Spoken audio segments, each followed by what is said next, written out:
주의 성수로 하나님 모이게 하신 하나님 감사합니다. 하나님께서 이 모든 일을 예비하시고 모든 일을 이루어 가시고 참으로 우리의 구원을 이루어 가신 하나님 감사합니다. 하나님, 그러나 이 모든 것이 하나님의 말씀 속에 있사오니 하나님 이 시간에 온전히 성령의 대원이 되게 하시고 그리고 말하는 자나 듣는 자나 다 말씀 안으로 들어갈 수 있도록 도와주시옵소서. 감사하고 예수님의 이름으로 기도드리옵나이다. 아멘.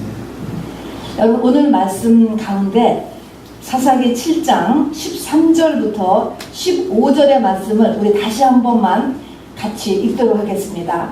구약성경 372면 사사기 7장 13절부터 15절, 오늘 나누고자 하는 말씀의 핵심되는 구절이기 때문에 그렇습니다. 7장 13절부터 15절 말씀 우리 천천히 집중하여 같이 읽습니다. 시작. 기드온이 그곳에 이른즉 어떤 사람이 그 동무에게 꿈을 말하여 이르기를 내가 한 꿈을 꾸었는데 꿈에 보리떡 한 덩어리가 미디안 진으로 굴러 들어와서 한 장막에 이르러 그것을 쳐서 무너뜨려 엎드려뜨리니 곧 쓰러지더라. 그 동무가 대답하여 가로되 이는 다른 것이 아니라 이스라엘 사람 요아스의 아들 기드온의 칼날이라. 하나님이 미디안과 그 모든 군대를 그의 손에 붙이셨느니라 하더라. 기드온이 그 꿈과 해몽하는 말을 듣고 경배하고 이스라엘 진중에 돌아와서 이르되 일어나라, 여호와께서 미디안 군대를 너희 손에 붙이셨느니라 하고. 아멘. 이 꿈 이야기가 있지 않습니까? 근데 이 꿈 이야기가 끝나면서 바로 16절에 뭡니까? 300명이 세대로 나누어 나팔과 비나리와 횃불을 가지고 작전 개시하기 바로 전에, 바로 작전 개시 전에 준비되어야 될 상황을 지금 우리가 같이 읽었습니다. 여러분, 어느덧 2014년도 반이 지나갔습니다. 여러분, 우리 오늘 반을 지나면서 다시 한번 우리 귀한 우리 생명의 기간을 하나님 앞에 잘 보낼 수 있도록 점검하고 결단하는 그런 주일이 되기를, 그리고 6월의 마지막이 되기를 주님의 이름으로 꼭 부탁드리겠습니다. 우리 지난 금요일날 동영상을 봤는데 거기 보면은 이북에서 말입니다, 사람들을 정말 막 죽이고 공개 처형하고 하는 장면을 보았습니다. 그런 생각을 했어요. 그런데 그 죽은 사람들하고 나중에 서로 만나면 어떨까, 그런 생각이 이렇게 들었단 말입니다. 우리가 죽은 사람하고 이렇게 산 사람 같이 말입니다, 이렇게 만나가지고 다시 대화를 한다. 여러분, 그것이 상상이 가세요? 그럴 수 있을까요? 한번 그것이 가능할까요? 한번 잘 생각해 보시기 바랍니다. 여러분, 마가복음 9장에 변화산 사건이 있죠. 그 갈릴리 근처에 있는 그 한 산에서 예수님과 모세와 엘리야가 대화하는 모습을 제자들 셋이 보았습니다.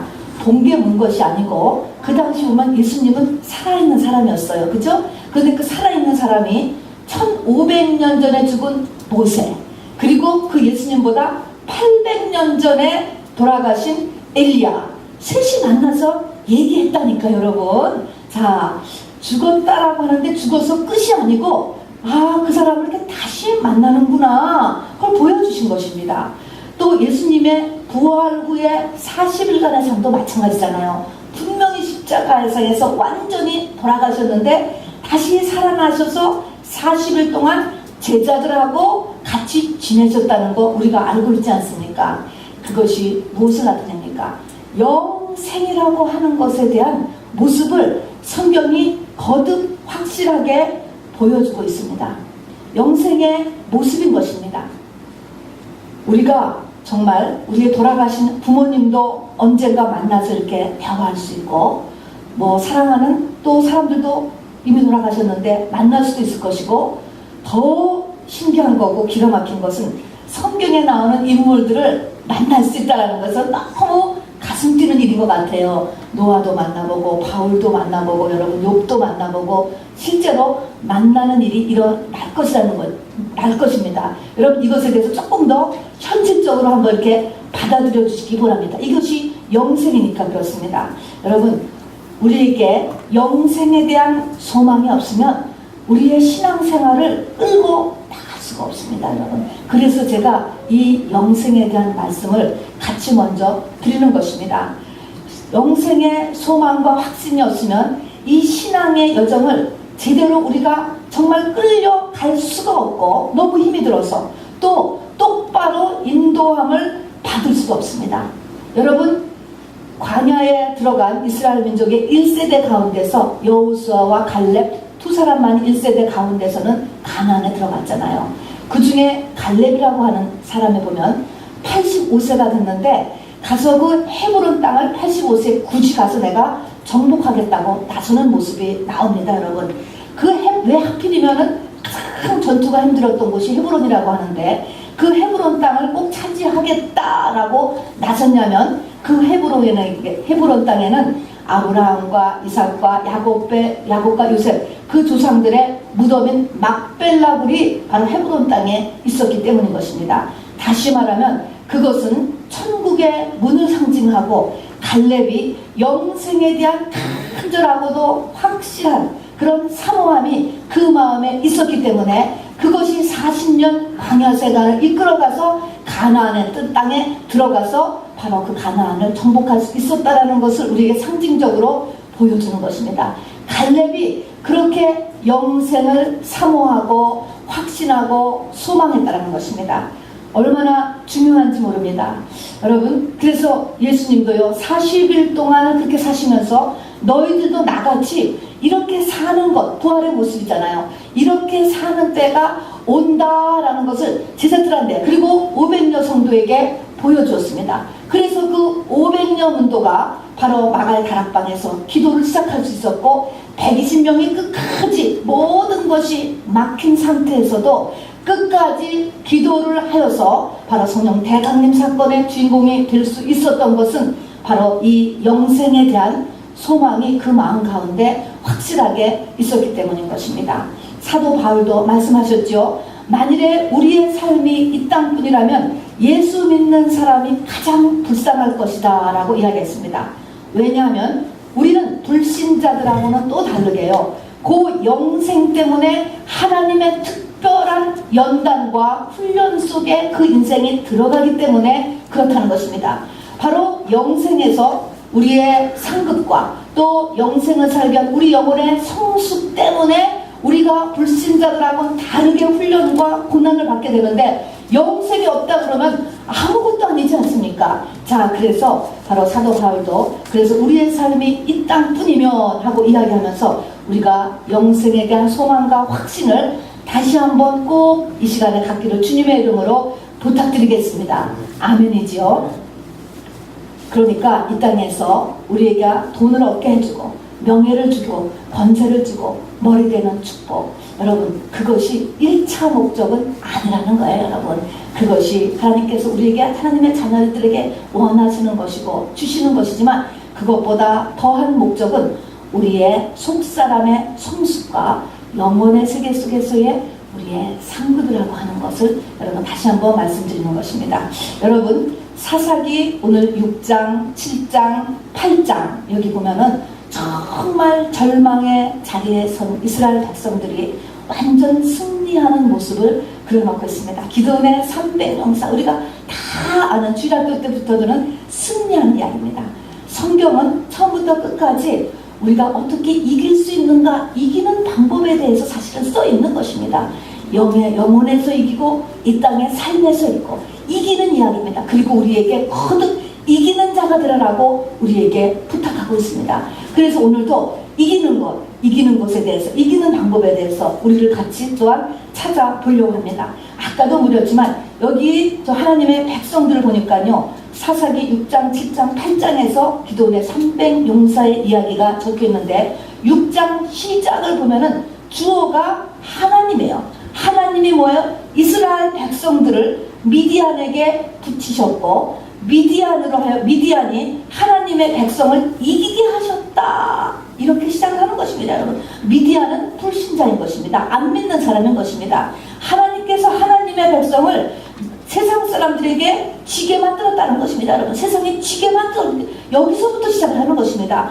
아까도 이야기했지만 왜 그랬어요? 왜요? 우리의 영혼의 성숙과 하늘나라의 상급을 위해서 자녀이기 때문에 학교 안 가면 부모가 매를 드는 것입니다. 내 자녀가 아니면 상관 안 하는 거예요. 그런데 내 자녀이기 때문에 하나님께서 사랑하는 자를 바로 징계하시고 너희에게 징계가 없으면 사생하라 라고 말씀을 하셨던 것입니다. 자, 그래서 저기 하나님의 백성을 이기는 일들이 성경에는 계속적으로 등장하게 되는 것입니다. 그런데 결국 세상에서 고난을 당하는 거야. 한마디로 말하면 세상의 문제 속에 우리가 던져지는 것입니다. 그런데 항상 보면은 이 문제를 해결하는 방법이 세상의 방법이 전혀 아닌 것입니다. 세상의 방법은 돈이 없으면은 잡을 투잡을 뜨든지 쓰리잡을 뜨든지 아니면은 기술을 배우든지 공부를 하든지 이사를 가든지 세상의 방법, 문제 해결 방법이 있는 거예요. 병을 해결하는 방법, 또 개인적인 고독을 해결하는 방법, 또 나의 재정의 문제를 해결하는 세상의 방법들이 분명히 다 있습니다. 그런데 성경은 항상 세상의 방법이 동원되지 아니하고 우리가 알다시피 바로 가나안 정복 정책을 할 때 보면은 무슨 성을 빙글빙글 돌고 소리 지르고 오늘 이 지금 기도원의 300 용사 사건에서도요 싸우는 무기가 횃불, 항아리 그런 것을 가지고 싸우는 것입니다. 여러분 전혀 이 하나님께서 이 세상의 문제를 해결해 주실 때 어떤 기막힌 전술을 가르치는 것도 아니고 신기한 무기를 개발해 가지고서 주시는 것도 아니고 신기한 약을 갖다가 우리에게 던져주는 것도 아니라고 하는 것입니다. 자, 그래서 하나님은 첫 번째의 목적이 뭐냐면 이걸 통해서 목사님은 뭐를 얻으려고 그래요? 내 영혼의 성숙을 얻기 위해서 하나님이 세상 방법이 필요 없는 것이 절대로 아니에요, 여러분. 그렇다라고 해서 우리가 일할 필요도 없고 공부할 필요도 없고 세상 지식 필요도 없고 그런 것이 절대로 아닌 거예요. 이런 것들이 다 필요한데 하나님은 그 문제를 해결하는 과정에서 우리 영혼의 성숙과 상급을 하나님께서 얻어내기 위해서 하나님의 비밀인 것입니다. 이런 영적인 눈과 귀가 우리가 다 열려질 수 있게 되기를 바랍니다. 이것을 우리가 미스하고 지나가면 광야를 돈다니까요. 되는 것 같지만 우리가 막 쫄르면 하나님이 주셔야 안 주셔요? 성경은 주신다고 그랬습니다. 여러분 대신 뭐야? 그 영혼은 파리해진다. 바로 영혼에는 유익함이 없다 할지라도 너무 쫄르면 주셔요. 그런데 그것도 어느 정도 지나면 안 주세요. 감당할 만하면 안 주시는 데가 있어요. 그때는 뭐예요? 영혼의 성숙을 하기 위해서 하나님께서 안 주신다니까요. 그래서 하나님이 원하시는 것은 속사람이다 라는 것을 잊지 마시기 바랍니다. 어쨌든 하나님의 백성을 하나님의 목적이 있어서 오늘 이렇게 절망의 자리 속에 집어넣은 데서부터 시작합니다. 그런데 이 문제를 이제 해결하는 것이 어떻게 해결하느냐, 이 영적인 원리를 성경에 적어놓음으로 인해서 우리도 똑같이 바로 하기를 하나님께서 원하시는 것입니다. 오늘도 하나님의 말씀감이 저와 여러분에게 들려지고 흡수되는 그런 시간이 되기를 꼭 부탁드리겠습니다.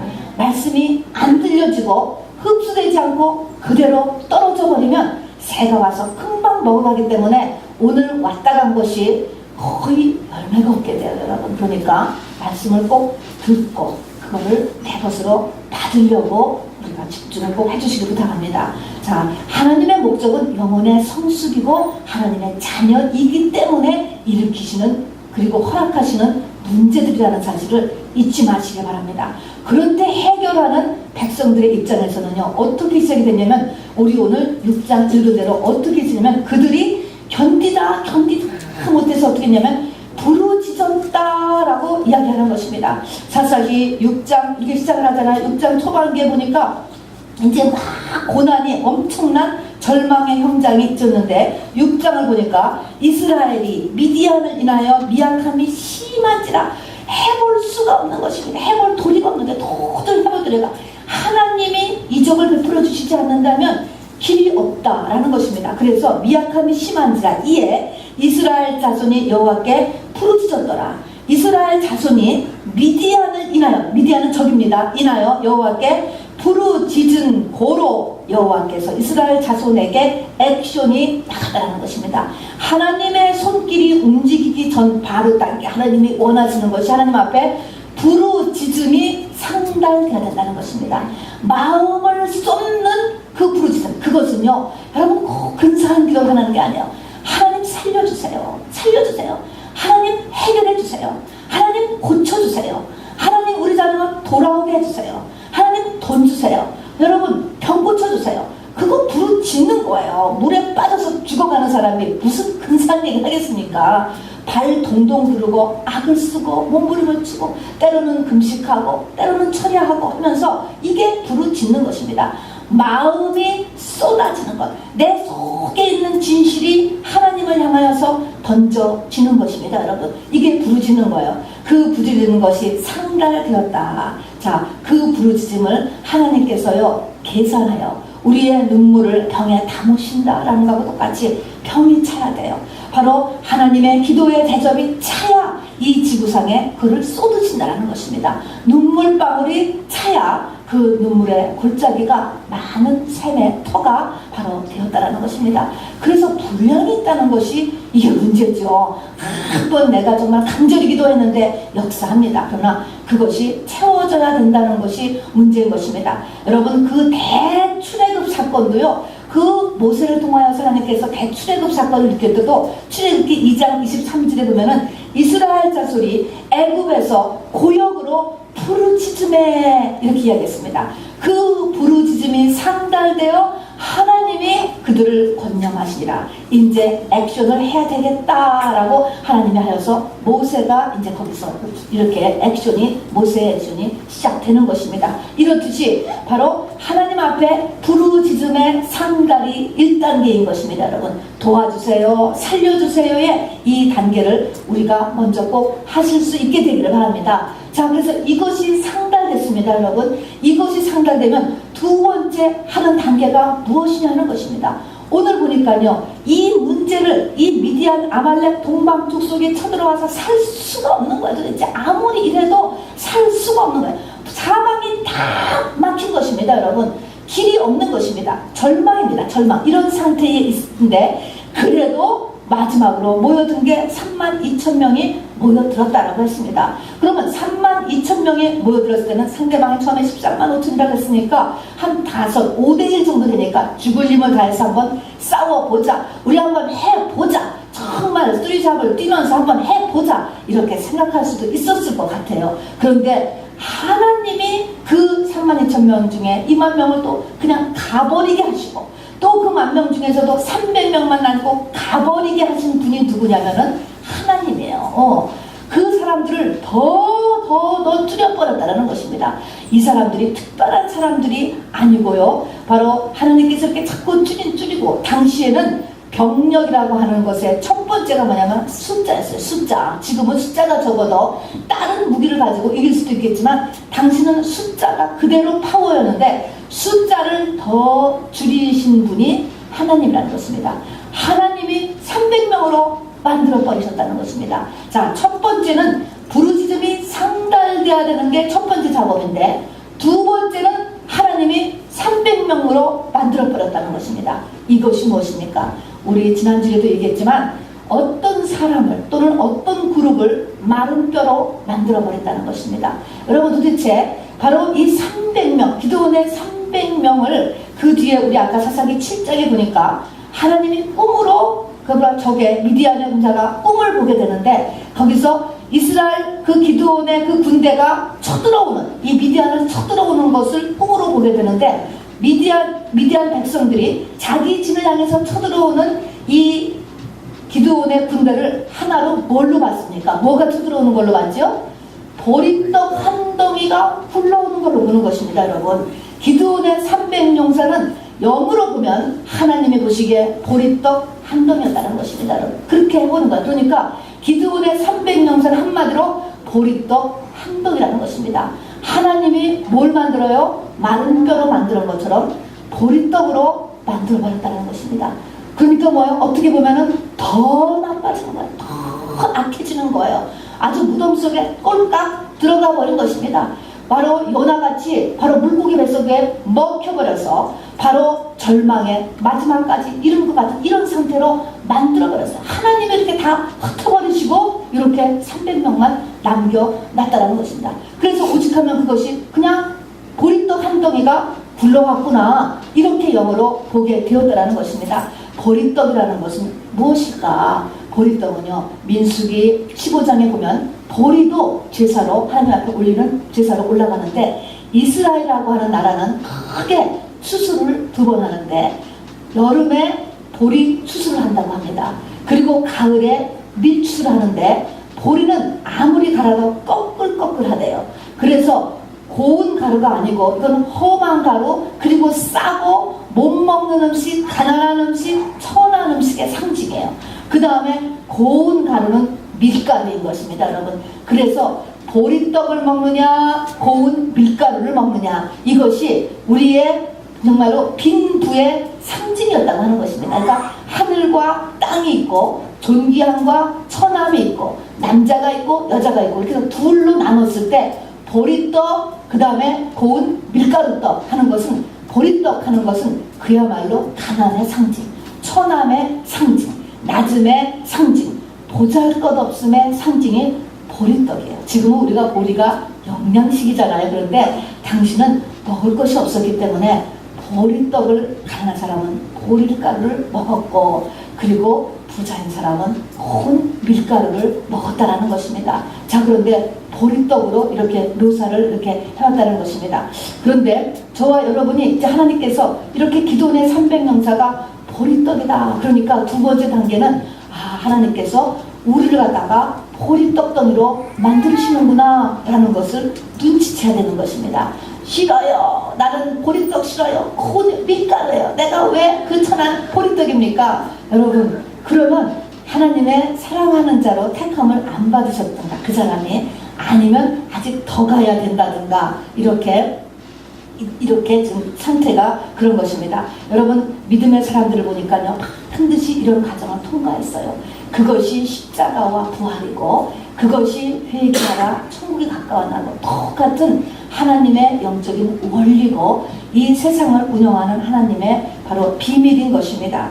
다윗도요, 자기를 벌레요 수치라고 이야기했던 때가 있습니다.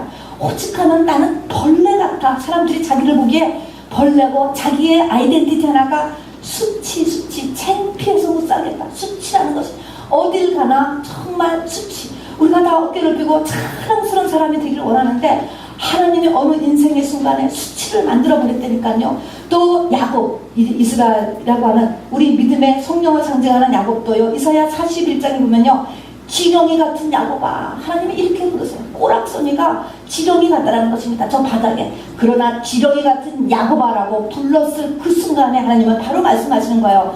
지렁이 같은 야곱아. 이사야 41장이요, 내가 너를 이제 이가 날카로운 새 타작 기계를 삼을 것이다 라고 이야기했습니다.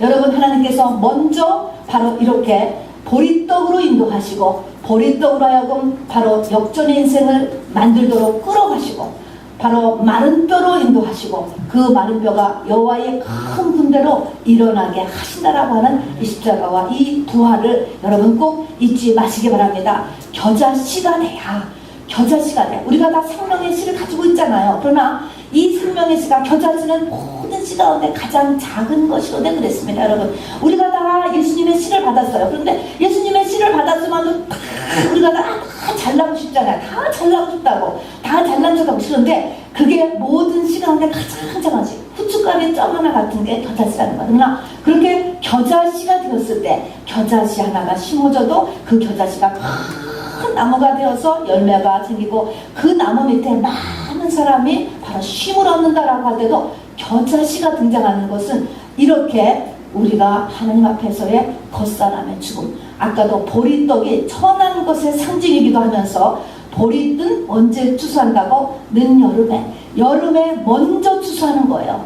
밀은 가을에 추수하는 것입니다. 다른 모든 과일과 다른 열매들과. 그러니까 먼저 추수하는 것, 먼저 나온 것, 먼저 나왔는데 없어져야 되는 것, 다시 말하면 겉사람을 이야기하는 것입니다.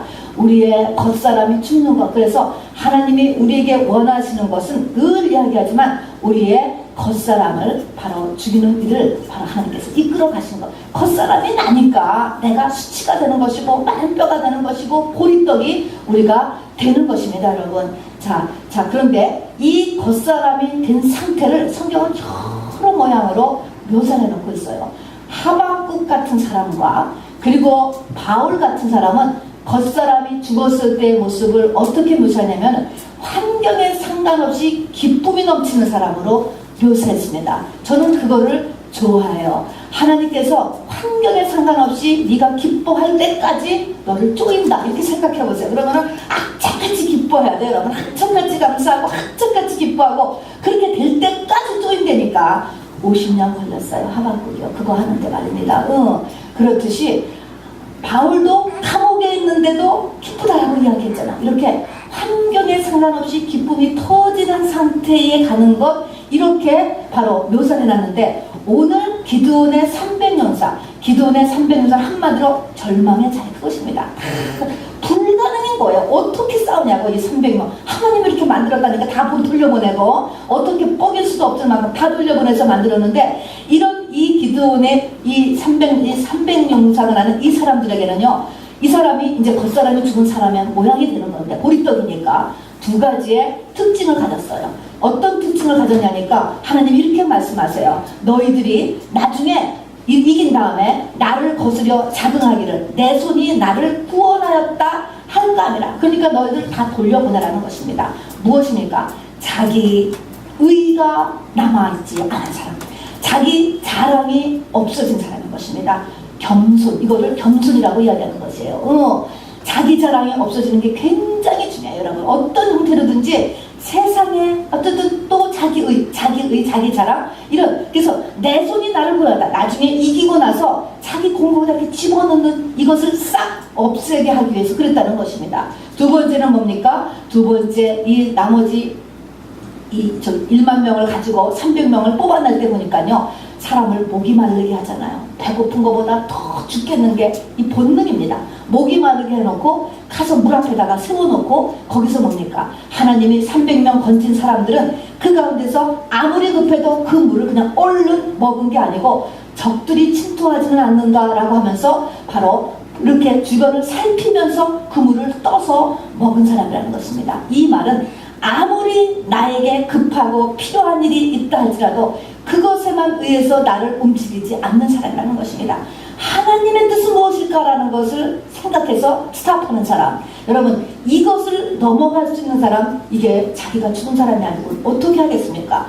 거의 본능이 넘어가는 거예요. 여러분 죽겠으면 일단 하고 보자 여러분 이렇게 되는데 그것을 넘어갔다니까 목마름에서도 스탑을 이렇게 하고 보통 목마른 정도가 아니죠. 이렇게 할 줄 아는 이성 사람으로 기도원의 300용사에서는 묘사를 해놨습니다. 여러분 그러니까 이거를 보면서 내가 어디까지 왔는가 하나님은 끊임없이 우리를 테스트 하시는데 내가 또 떨어졌네 우리가 이렇게 생각하면서 하나님 앞에 나갈 수 있게 되기를 바랍니다. 어쨌든 우리의 겉사람이 그리스도 안에서 죽기를 하나님께서는 기다리신다라고 하는 것입니다. 여러분 제가 34살에 하나님 앞에 정말 인생이 확 바뀌어버렸는데 그러고 나서 26년이 지났는데 한마디로 제 지난 걸 가만히 생각해보면 이렇게 한마디로 보이는 거예요. 하나님은 끊임없이 저를 죽이려고 하셨어요. 정말 죽이려고 정말 끊임없이 저를 제 겉사람을 죽이려고 하는데 저는 뭐예요? 죽으라고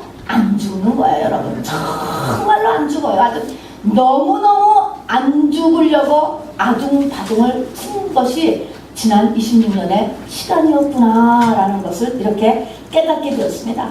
그러면 도대체 나의 겉사람 하나님은 나라는 것을 죽이려는 것이 아니고 나의 겉사람을 죽이려고 하는 것인데 여러분 이 겉사람이 일생에 걸리는 과유라고 그랬습니다. 일생에 걸려서도 되면 여러분 대대손손 복을 받고 영생에서 바로 정말 영생의 축복을 얻지 못한 자가 없는 그런 놀라운 것이지만 여러분 이것이 어린 나이에 들수록 사람은 크게 쓰임받는다는 것을 잊지 마시기 바랍니다. 그래서 가능한 한 이른 나이에 여러분 겉사람이 죽는 체험을 하셔야 되는 것입니다. 자 그런데 겉사람은 도대체 어떻게 구성되어 있는가? 겉사람의 모양은 이렇게 보면요 겉사람은 전체가 다 7가지의 죄로 깍 가득 차 있어요. 여러분 죄가 그래요. 여러분 7가지 죄는 뭐라 그랬죠? 악한 생각과 살인과 간음과 음란과 도적질과 회방과 시기라고 했습니다. 여러분 악한 생각은 뭐예요? 끊임없이 내 유익을 위해서 계산하고 결정하고 행동하는 거야. 평생을 그렇게 사는 거예요. 하나님 뜻하고는 상관이 없어요. 여러분 그게 악한 생각인 것입니다. 그것으로 내 유익을 위해서 가득 차 있습니다. 그 다음에 미움이요. 여러분 들춰보세요. 얼마나 많이 사람을 미워했는지 가득 차 있어요. 그 다음에 음란한 생각과 마음과 행동으로 또 가득 차 있습니다. 다음에 도적질입니다. 하나님의 것에 얼마나 인색했으며 또 이게 도적질의 첫 번째는 하나님의 것에 대한 인색함이거든요. 11조와 헌물이 도적질했다고 했습니다. 그 다음에는 사람하고 이 땅에서 살 때도 어떻게든지 남은 어떻든지 내가 조금 더 속전속결이 없을까? 조금 더 공짜가 없을까? 이렇게 하면서 이게 다 도적질인 것입니다. 그 다음에 하나님 앞에 합당하지 않은 수많은 말, 거짓말인 것입니다. 그리고 끊임없는 시기심에 의해서 얼마나 많이 내가 움직였는가라는 것. 그래서요 겉사람은 이 7가지의 죄로 가득 차 있어요. 여러분 저는 저만 그런 것이 아니고 대부분의 사람이 그럴 것이라고 생각합니다. 이렇게 가득 차 있어요. 그런데 이렇게 7가지의 죄로 가득 차 있는데 이 죄를 털어버리면 좋잖아요. 못 털어요. 여러분 누가 지키고 있어요? 31명의 왕이 내 마음 같은 딱 나라고 하는 겉사람의 집을, 사람이 집이잖아. 이 집의 문을 딱 붙잡고 있는 게 31명의 왕이에요. 여러분 네가 왕인데 네가 왕. 31명이라고 해서는 맨날 올라오고 끊임없이 너를 누가 건드려 네가 왕이고 네가 신이다 라고 하게 꽉 지키는 왕이 있다라고 하는 것입니다. 그 왕이 뭡니까? 자존심, 고집, 자기의 세 가지가 같은 거예요. 같은 거. 자존심이 꽉 이 문을 지키고 있는 것입니다.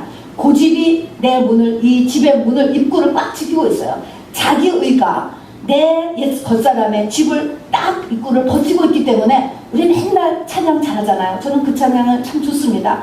주 예수 대문 밖에 언제까지 서놓고 있느냐? 내가 이거를 뻗팅기고 안 내놓고 있으니까 내 속에 있는 죄가 하나도 나오지를 못하니까 주님이 문 밖에 서서 들어오지를 못하는 거예요. 당연하죠. 내가 집 문을 꽉 지키고 있는데 내 자존심과 내 고집과 내 자기의로 단단히 잠가두니 바로 죄를 절대로 못 털게 지키고 있다라고 하는 것입니다. 저 고린도전서에 보면은요 신령한 자는 아무에게도 판단을 받지 아니한다라고 하는 말씀이 있습니다.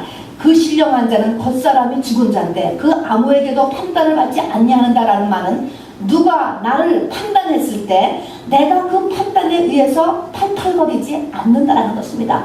누가 나에게 비난의 말, 판단의 말을 했을 때 그것으로 인하여서 분개하지 않는다는 것입니다. 순간적으로는 기분이 나쁘지만 아무에게도 판단받지 않는다. 이런 단계가 겉사람이 죽은 사람이라는 것입니다. 이것이 고린도전서에서 하는 하나의 또한 징표가 되는 것입니다. 여러분 그래서 이 보리떡이 되기 위해서 우리에게 이 가나안 정복전쟁이 있고 여호수아가 바로 이 가나안 정복전쟁의 이 리더가 되는데 그거는요 이 가나안 정복전쟁의 그 대상은 자아예요. 여러분 나하고의 싸움인 것입니다. 여러분 보러 어떻게 이 돈 문제를 해결하는가, 어떻게 병 문제를 해결하는가, 어떻게 자녀의 문제를 해결하는 게 아니고 내 안의 싸움이야.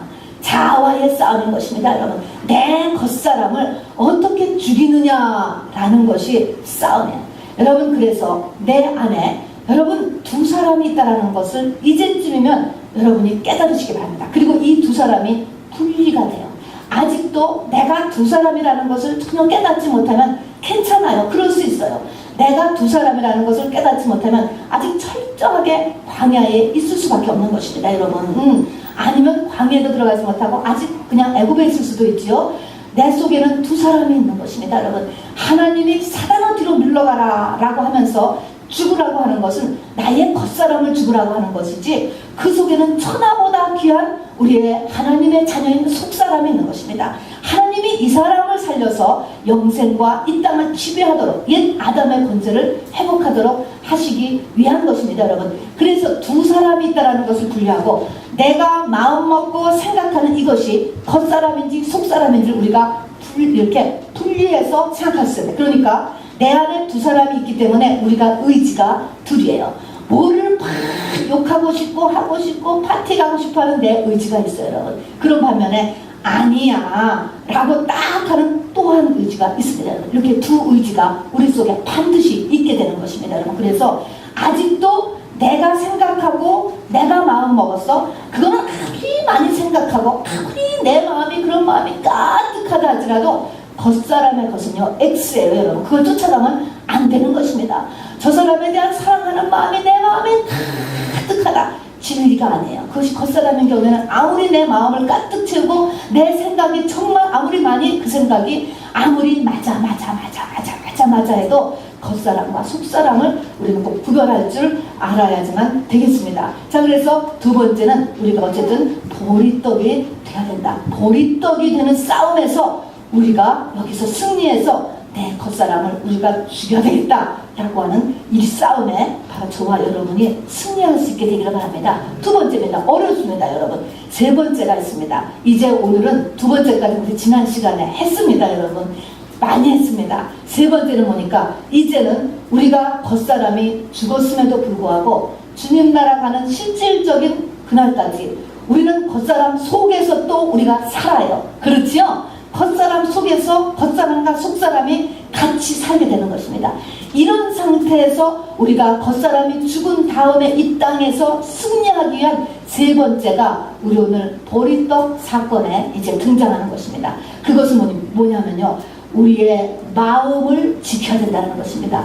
이 마음을 우리 오늘 읽은 구구에 보면은 바로 이 기드온이 등장하는데, 기드온이 보리떡이 됐습니다. 기드온과 300명이 다 절망의 자리에 지금 들어가 있습니다. 그런데 하나님께서 이미 기드온에게 세 번이나 너가 이길 거야 라고 말씀을 해주셨습니다. 또 하나님께서 체험도 주셨어요. 반석에서 불이 나오는 것도 확 보여주셨고, 또 양털 가지고 두 번이나 시험하는 것도 하나님이 그대로 다 응답해 주셨다고 확증을 받았습니다. 또 아버지가 섬기는 그 바알의 우상땅을 하나님께서 무너뜨리게 하는 그런 것, 그러니까 너희가 믿는, 그리고 저 미디안 족속보다가 하나님이 월등하다는 것도 다 하나님께서 알려주시고 그리고 이길 수 있다라고 얘기해 주심에도 불구하고 이렇게 기도 응답도 받았고 또 하나님의 음성도 들었고 그렇게 했음에도 불구하고 막상 싸우려고 하니까 뭐예요? 발이 안 떨어지는 거예요. 여러분, 이것이 사람의 것입니다. 이것이 우리가 죽을 때까지, 실질적으로 죽을 때까지 겉사람과 같이 살기 때문에 우리가 또 다시 움직여야 되는 한 가지가 되는 것입니다. 자, 그래서 이게 움직여지지 않는 거야. 막상 가서 저 메뚜기같이 많은 그 수십만의 적군과 이 300명 금방 죽을 것 같은 거예요. 군대로 훈련받지도 않았죠. 무기가 있는 것도 아니죠. 라고 하니까 꼼짝을 못하게 되었을 때 바로 이것을 하나님께서 두려워하지 말라, 이것을 야단치지 않았습니다. 이것을 너는 못한다라고 하지 않았습니다. 하나님께서 나타나실 것입니다.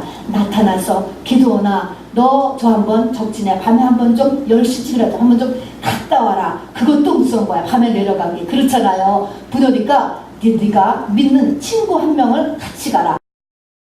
여러분, 하나님이 얼마나 자상하신지 몰라요. 우리가 어디 갈 때요, 우리가 깜깜할 때 어디 갈 때 정말 조그만 애라도 우리 아들을 데려가다 이렇게 자식을 데려가도 믿을 만한 사람이면 그것이 엄청 힘이 되는 거 아세요, 여러분? 그런 거예요. 그래서 그 내려가는데 이미 두려워 떨고 있는 거를 하나님이 아시고 네 부하 중에 하나, 믿을 만한 사람 하나 데리고 같이 내려가라 그래서 둘이 같이 내려가는 거예요. 내려갔는데 밤에 몰래 적군이 어디 근접해서 갔게 되죠. 그런데 마침 희미하게 불이 켜있는 어느 적군 중에서 그 미디안의 병사들이 얘기하는 모습을 듣게 되는 거예요. 이게 우연입니까? 절대 우연이 아닌 것입니다, 여러분. 자, 너무너무 우리 하나님이 기가 막히잖아요. 그때 미디안의 한 병사가 어떻게 또 그런 꿈을 또 그 전날 꿨냐고. 자기 적이 있는데 자기 적진에 뭐가 하나가, 보리떡 하나가 굴러 들어오는데 그 보리떡 하나가 굴러 들어오는데 자기 적이 다 무너지더라는 것입니다. 그런데 그걸 또 해몽까지 친구해주는 거예요. 또 그 적은 뭐냐? 그게 이 기드온의 군대다, 기드온의 무리라는 것이다, 이런 얘기를 듣게 되는 거예요. 그렇게 이야기하는, 그러면서 이제 막 걱정하는 이런 모습을 보면서 어떻게 될까요? 기드온의 마음에 확 자신감이 일어나는 것입니다, 여러분. 이 마음을 지키고 그리고 할 수 있다 라고 하는 자신감을 가지는 이 세 번째 큰 작업이 우리에게 너무너무 중요한 것입니다. 하나님이 그래서 바로 이 일을 시켜주고, 그래서 바로 이 기드온의 이 군대가 우리를 갖다가 다 이기게 한다, 이거를 딱 보고 오고 나서 기드온이 팍 그 다음날 이제 액션을 우리가 하게 되는 것입니다. 이렇게 행동을 하기 전에 마음을 붙잡았다라는 것이죠. 자, 그래서 여기서 우리의 이 마음을 붙잡는 이 단계를 우리가 반드시 잘할 수 있어야 됩니다. 이 마음을 붙잡는 데서는 첫 번째는 우리 마음에 안정이 있어야 돼요. 여러분, 샬롬 굉장히 중요합니다. 여러분, 자녀도 잘 키우기 위해서는요, 첫째로 그 아이의 마음을 안정시켜줘야 돼요. 마음이 안정되지 않으면 사람은 아무것도 못하는 거예요. 생명의 근원이 마음에서 난다라고 이야기하지 않았습니까? 마음이 불안하면 IQ가 아무리 좋아도, 아무리 기술이 좋아도, 능력이 있어도요, 안 되는 거예요. 공부할 때도 그렇고, 사업할 때도 그렇고, 여러분이 무엇을 하든지 간에 샬롬이 있어야 돼요.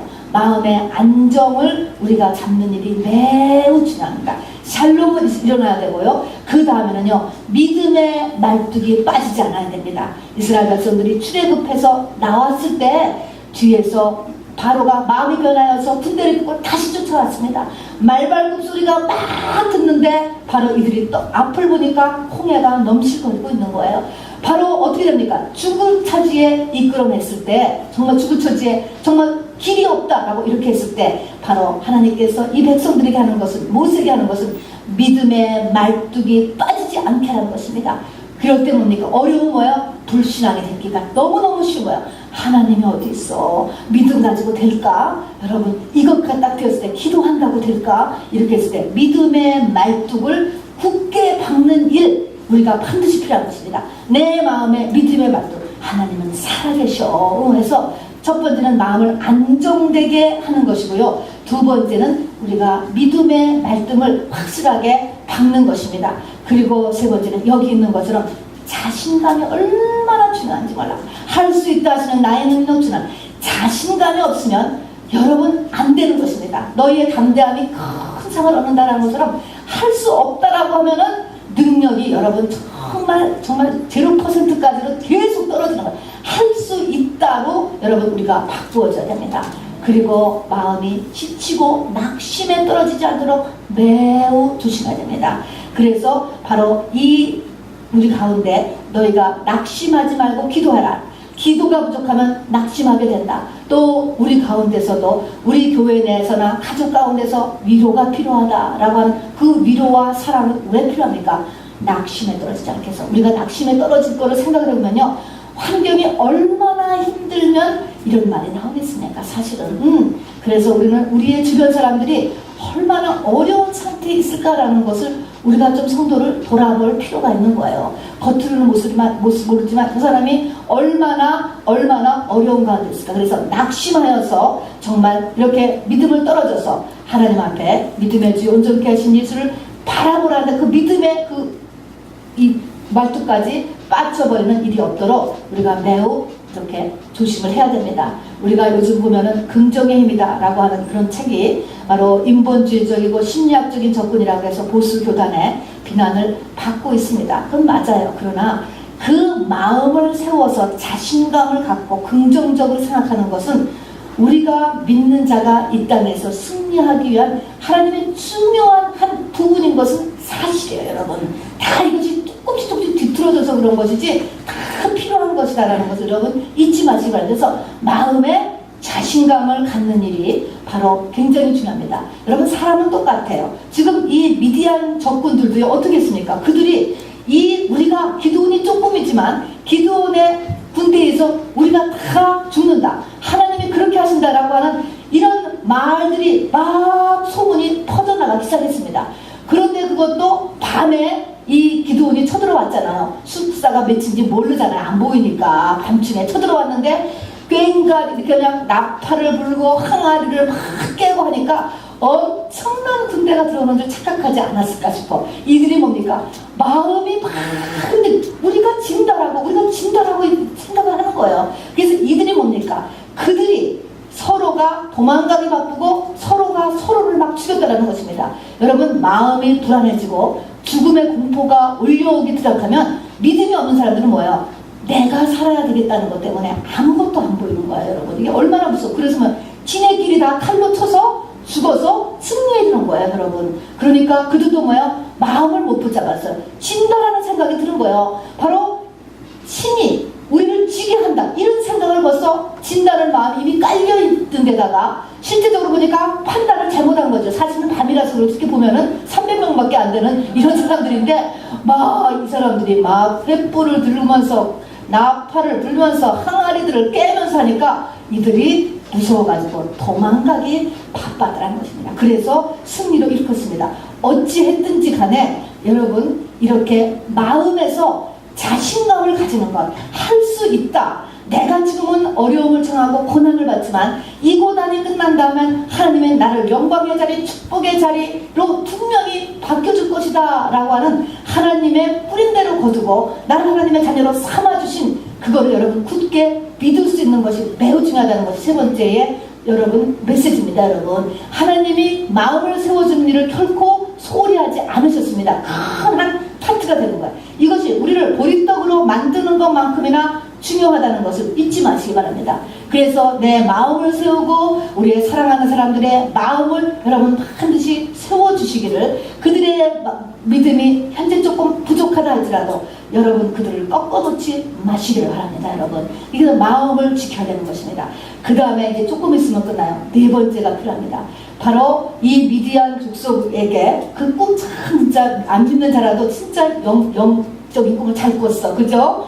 그러니까 하나님은 믿지 않는 사람에게도 다 역사한다니까. 여러분, 느부갓네살도 제대로 된 꿈 꾸잖아요. 그 미디안의 한 병사 참 꿈 잘 꿨다니까. 자기 그 수십만의 그 미디안 군에 누가 들어오느냐? 보리떡 한 덩이가 들어왔다고 했잖아요. 보리떡도 많이 들어온 게 아니고 한 덩이가 들어왔다는 것이 중요합니다. 보리떡 한 덩이가 불러 들어왔다는 것입니다. 한 덩이, 이 말씀이 무엇이냐면은 한 덩이라는 것에서 우리가 혼자서 할 수 없다는 것입니다. 여러분, 사람은요, 하나님도 있어야 되지만 옆에 있는 사람이 있어야 되는 것입니다. 옆에 사람이 있도록 내가 행동을 그렇게 해야 되는 것입니다.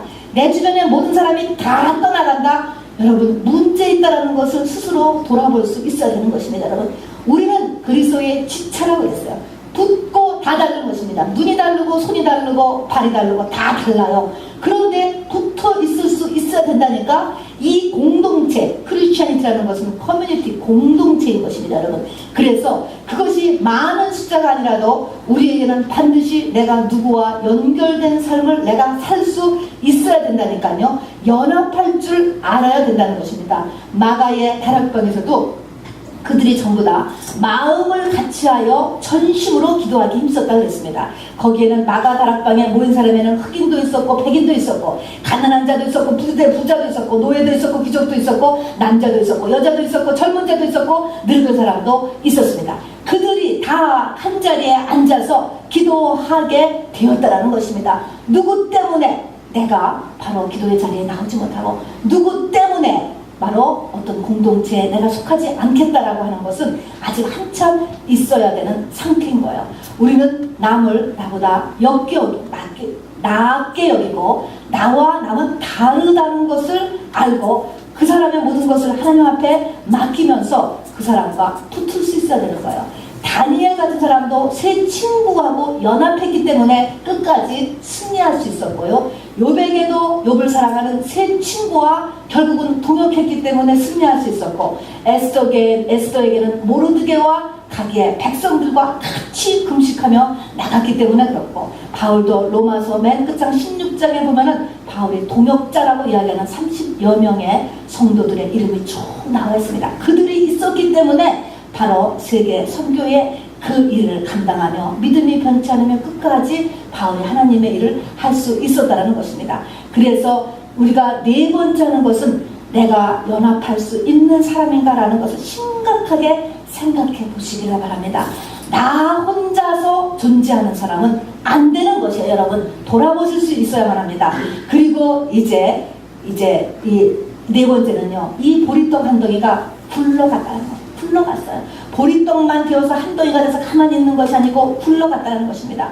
운동력이 필요한 것입니다. 운동력 운동력이 없으면 역사가 일어나지 않습니다. 여러분, 전화를 해야 될 때 하고, 여러분 가야 될 때 가고, 공부할 때 공부하고, 치울 때 치우고, 전도할 때 전도 나가고, 여러분 움직이는 것, 여러분 이것을 위해서 기도할 수 있게 되기를 바랍니다.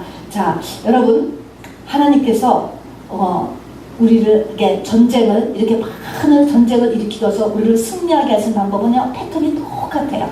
어린 다윗이 물맷돌 5개로 골리앗을 이겼다라든가, 100만 분질 가능성밖에 없는 여리고성을 무너뜨렸다든가, 또 300명으로 수십만의 미디안 동방 아말렉 족속을 이겼다든가, 이길 뿐만 아니라 완전히 정말 승리의 개가를 부를 수 있는 자리로, 완전히 이렇게 정말 역전의 자리로 옮겼을 때에 우리는 그렇게 세상을 이겼다라는 것이 첫 번째 목적이 아니고, 아까 같이 뭘 얘기한다고, 그것을 하는 과정에서 우리의 영혼의 성숙, 이것이 하나님의 1차 목적입니다. 여러분, 영혼의 성숙과 하늘나라의 상급이 첫 번째, 속사람의 성장이 첫 번째 목적이고, 두 번째는 이 땅에서도 하나님은 능히 하나님의 자녀가 승리하기를 원하시죠. 그런 과정에서 일어났다는 것을 잊지 마시기 바랍니다. 자, 그런데 이런 5가지를 여러분 이제 쭉 하는 거를 한번 생각해 보세요. 우리가 부르짖는 기도 상달돼야 되고요, 내가 보리떡이 돼야 되고요, 또 우리가 보리떡이 된 다음에도 내 마음 관리할 수 있다고 늘 정비해야 되고요, 그러면서 우리가 연합할 수 있어야 되고요, 그러면서 나에게 운동력이 있어야 된다 라는 것을 이렇게 보시면서, 그런데 이런 5가지를 하려고 했을 때에 가장 기본적으로 필요한 마지막을 말씀드리려고 합니다. 여기서 오늘 기도원의 300용사 이야기가 이렇게 우리에게 교훈이 되고 많이 하나님께서 설교하게 하신 이유는 보리떡이라고 했다는 것입니다. 보리떡이 바로 기도원의 300용사잖아요. 그 보리떡이 들어가니까 거기서 여호와의 기도원의 칼날로 변했다는 것입니다. 여러분, 떡이 칼날로 변해서 칼날이 결국 그들을 다 쳐 죽였다는 거거든요. 뭐가 문제냐? 떡이 문제다. 하나님의 말씀이 필요하다는 것입니다. 모든 것은 하나님의 말씀의 공급이 없이는 이 5가지가 제대로 굴러갈 수 없다라는 것을 이야기하는 것입니다. 그래서 떡이 칼날로 변한다.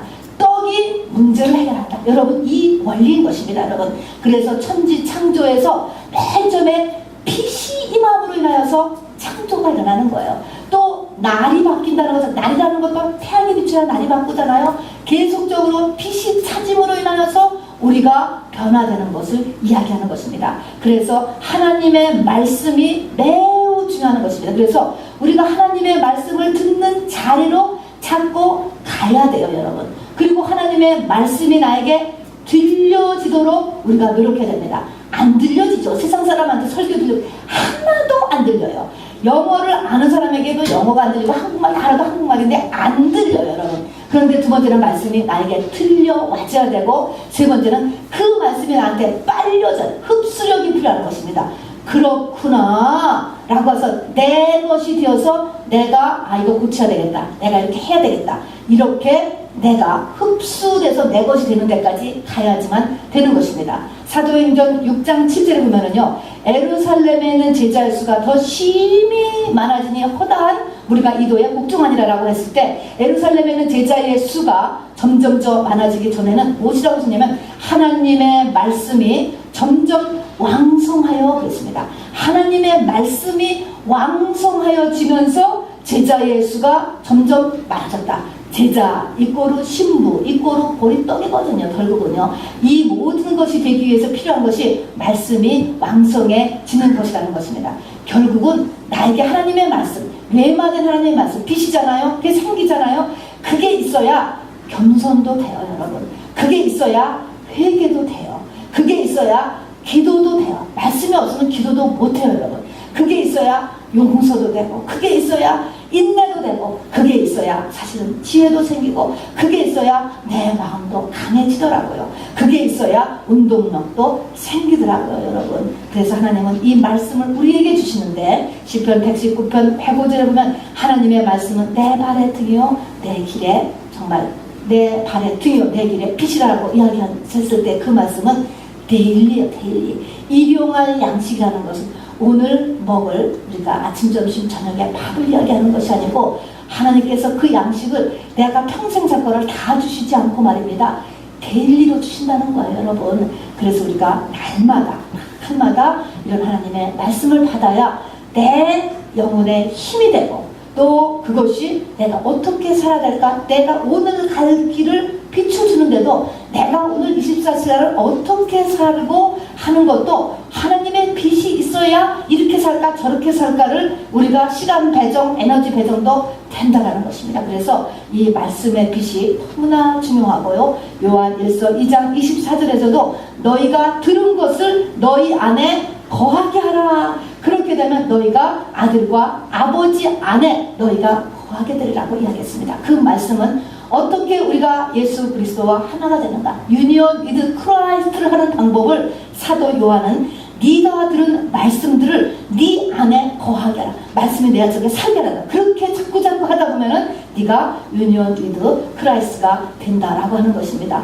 여러분, 말씀을 이제 마치고 정리합니다. 여러분, 하나님께서 우리를 얼마나 사랑하시며 우리를 눈동자같이 지키시며 우리를 손바닥에 이렇게 놓으시며 우리를 사랑하고 관심을 갖고 보고 계시다라고 하는 것을 여러분 잊지 마시기 바랍니다. 왜 그럴까요? 아까 기드온을 그 꿈을 통하여서, 적군들의 꿈을 통하여서 기드온의 마음을 일으켜 세우는 하나님의 모습을 보세요. 얼마나 절묘하고 기기묘묘합니까, 여러분? 그 모든 일을 하나님이 일구시잖아요. 꿈을 꾸게 하고 해몽하게 하고 그 시간에 듣게 하고 이런 모든 것들, 또 우리를 야단치지 아니하고 또 부한 사람하고 같이 가게 하고 그 밤에 이런 모든 것들을 볼 때 하나님은요, 우리의 머리털에 숫자를 세시며 나뭇잎 하나도 거저 떨어짐이 없이 우리를 사랑하는 분이라고 하는 것을 우리가 하나님 앞에 잊음이 되지 아니하냐고, 잊음이 되지 아니하다는 것을 잊지 마시고 하나님이 우리를 엄청나게 사랑하신다라고 하는 사실을 여러분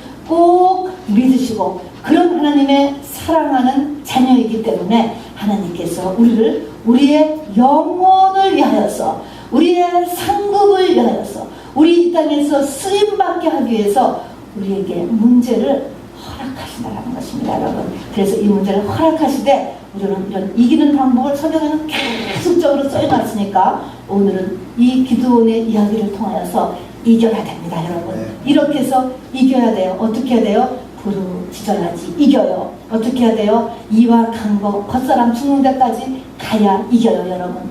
뻗당기지 말고 자존심 버리세요. 고집 버리세요. 자기의 버리세요. 이 세 가지. 그렇게 버리고서 내 속에 있는 7가지 죄 하나님 앞에 다 인정하세요, 여러분. 속속들이 다 내놓는 거예요, 여러분. 그래서 죽으세요, 여러분. 그래서 겉사람은 우리가 이렇게 죽는 이거 해야 이긴다는 것입니다. 그리고 이제는 마음 지키는 거 열심히 하세요, 여러분. 그래서 마음 지키는 거 해야 이깁니다. 그리고 여러분, 우리가 한동이 돼야 이겨요, 여러분. 그래서 한동이 되도록 하십시다. 그리고 운동력 있어야 여러분 이깁니다. 이렇게 해서 이기는 저와 여러분 돼 있는 것, 그리고 이 모든 것 위에 칼날로 변하는 것은 떡이었다고 하는 사실, 하나님의 뇌마된 말씀을 받는데 열심을 내는 저와 여러분 되게 주님의 이름으로 축원합니다. 이 율법책을 내 입에서 떠나지 말게 하며 주야의 것을 묵상하며 그 가운데 기록한 모든 것을 다 지켜 행하라 라고 하는 요서 1장의 말씀을 또한 잊지 마시기 바랍니다. 여러분, 우리도 이기기를 원하시는 그 하나님 앞에 5가지를 함으로 인하여서 이길 수 있도록 우리 이 시간에 같이 자기를 돌아보며 하나님 앞에 간구하는 기도하겠습니다. 말씀을 생각하시면서 우리 잠시 기도하겠습니다. 우리 주님의